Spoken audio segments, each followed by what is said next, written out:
Polio was the most dreaded childhood disease of the 20th century. Polio crippled thousands of people, mostly young children. Most of us don't remember how terrified parents were that polio would leave their children either unable to walk or force them to spend the rest of their lives in an iron lung. In the summer of 1921, a 39-year-old man from Hyde Park, New York, was stricken with polio. Franklin Delano Roosevelt was on a political path and did not want people to know that he had become paralyzed. I had polio when I was 9 months old, so I don't remember the intense pain. I'm aware now that there's an acute stage that lasts roughly 2 weeks. In my case, the primary problem was my lower limbs. I have no left thigh. I have a good left calf and a good left ankle and foot. I have an overdeveloped right thigh, not very good calf, and a real messed up right foot. In 1926, FDR, the popular politician, bought the dilapidated Merriweather Inn and Spas in Warm Springs, Georgia. He was hoping that the minerals and the constant 88-degree temperature would help heal his legs. In 1930, my father died, and so the Depression being what it was, we had to move with our grandparents in Indiana, but Indianapolis had a hospital for crippled children. It was called the James Whitcomb Riley Hospital.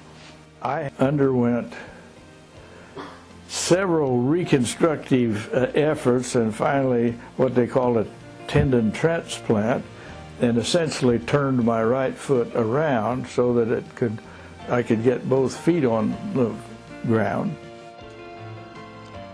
FDR was elected president in 1932. He was seldom photographed in his wheelchair. He even painted the lower portion of his braces black so that they wouldn't be so noticeable. Wanting to help citizens, especially children who had polio, FDR founded the Foundation for Infantile Paralysis in 1937. Eddie Cantor, a popular radio personality, coined the phrase March of Dimes as he urged his listeners to send their spare change to the White House.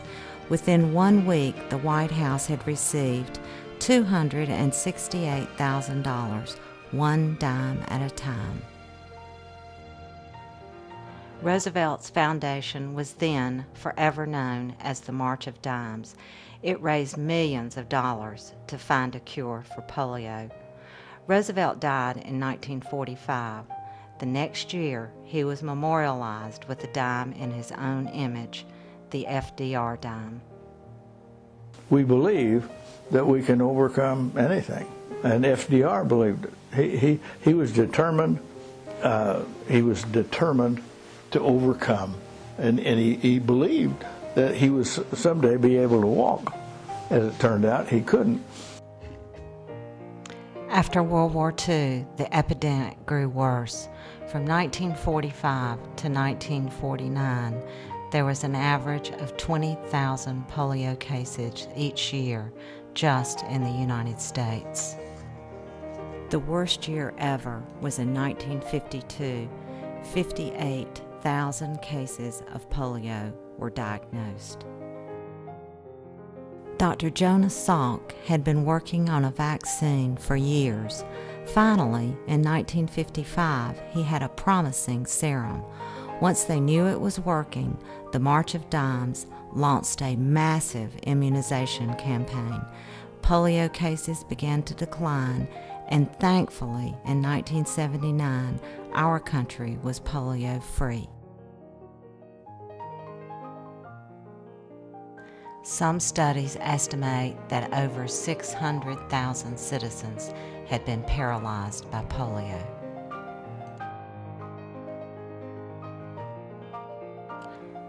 Knowing that polio could be eradicated, Rotary International launched Polio Plus in 1985.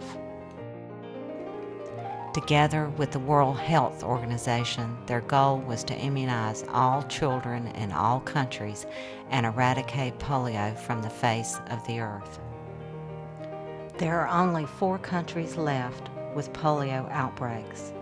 They are India, Afghanistan, Nigeria, and Pakistan. There is a new push to get this job done. Bill and Melinda Gates think it is very important. They have given $100 million to the Rotary Foundation with a request that Rotary clubs from around the world match their gift.